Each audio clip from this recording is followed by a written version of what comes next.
Hey everyone, welcome back. So in today's video, I want to quickly talk about the different types of tips in the market that I tried. So why do people even use these nibs?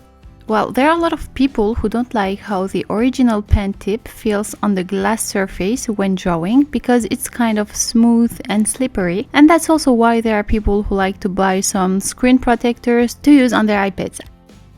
I personally learned how to use my Apple Pencil without a screen protector first, then I tried a few months ago Paperlike screen protector. I will link my review video to the description. And to keep you updated, the Paperlike screen protector gave me a nice tactile drawing experience, but I feel like it affected the image quality of the screen, which is kinda annoying for me as I like to have a really clear screen when drawing. But it's my opinion, of course. It's still an amazing tool that I enjoyed using, especially for the sound of pen and paper.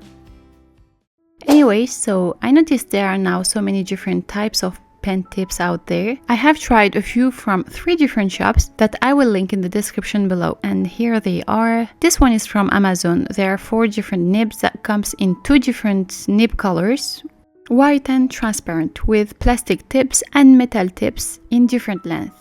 I bought the other 2 on Temu, but you can find similar ones on Amazon. So this one has 3 different nibs, but it's different from the other one, as you can also change the tip of the nibs, if that makes sense. And in the last one, there are some silicone tips like this.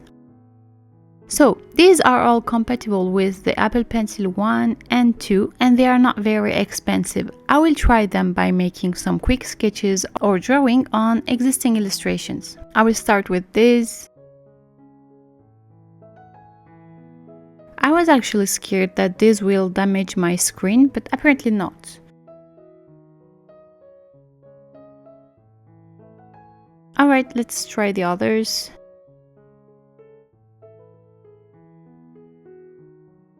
They appear to be high quality, although I have not tested them in time, so I can't speak of that aspect yet, but for now they work perfectly well. The little case that holds them is great too, because they can be so easy to lose. I prefer the one which has a thin tip instead of the round-shaped tip. It feels better when drawing details. Okay, now I'll try this. I like it. It changes the way the pen glides over the surface on the iPad, and it feels nice.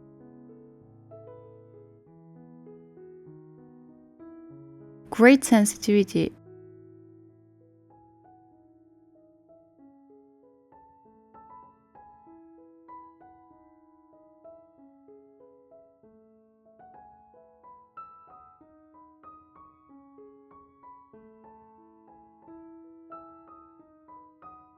I think these are my favorites. The only problem is that when I hold my pen this way, it traces the line from behind. There isn't any problem when I hold it this way, but like this, it doesn't work very well. Anyway, I will use it and keep you updated about how it goes. So last one, it's a small box of 5 silicone tips in different colors. You have to place them on an existing tip.